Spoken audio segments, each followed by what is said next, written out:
చిత్తూరు జిల్లా పుంగనూరులో టెన్షన్ వాతావరణం నెలకొంది. పెద్దిరెడ్డి రామచంద్రారెడ్డి పుంగనూరుకు వస్తున్నారన్న నేపథ్యంలో ఆయన పర్యటనను నిరసిస్తూ టీడీపీ శ్రేణులు ధర్నా చేపట్టారు. అభివృద్ధిని మర్చిపోయిన పెద్దిరెడ్డి రామచంద్రారెడ్డి వెంటనే రాజీనామా చేయాలని డిమాండ్ చేశారు. పెద్దిరెడ్డి గో బ్యాక్ అంటూ నినాదాలు చేశారు. నియోజకవర్గంలో పెద్దిరెడ్డి అరాచకాలు సృష్టించారని వారు మండిపడ్డారు. పెద్దిరెడ్డిని పుంగనూరులో అడుగు పెట్టి వద్దంటూ నినాదాలు చేశారు.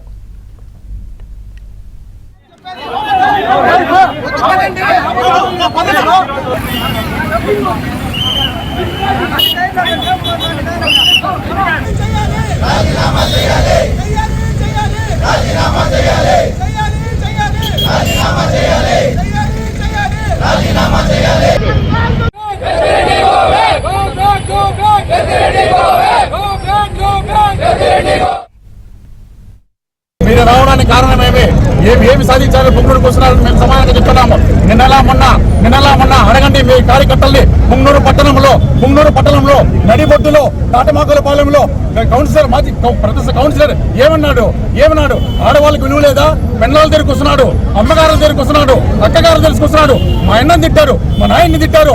మీకు ఇదేనా మీరు నేర్పిస్తామని? మీ కల్చర్ ఇదేనా మీ పుంగనూరు పట్టణంలో?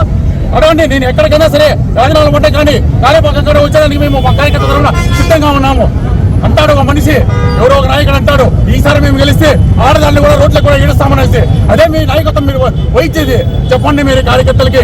మీ మీద మీకు దురుద్దేశం మాకేమీ లేదు. మీ కార్యకర్తలు బాగున్నామని చెప్పు. పుంగనూరు పట్టణంలో అభివృద్ధి కార్యక్రమం మేము ఎలా చేసి చూపిస్తాం. మీకు మీ ప్రధాన నాయకత్వం మీద కానీ మీ ఎన్నిక మీద కానీ నాయకత్వం ఉంటే ముఖ్యమంత్రిగా రాజీనామా చేయండి. స్థానిక సంస్థల్లో ప్రజల దగ్గరికి వెళ్తాం. ప్రజలు మాన్యశ్రీ చంద్రబాబు నాయుడు గారి నాయకత్వాన్ని గెలిపిస్తారు, మీ నాయకత్వాన్ని గెలిపిస్తారు. ప్రజలను అడుగుదాం. అంతేగాని రోడ్ల మీదకి వచ్చి సౌకర్యాలుగా వీటి రోడ్డులాగా ప్రవర్తిస్తే బాగుండదు.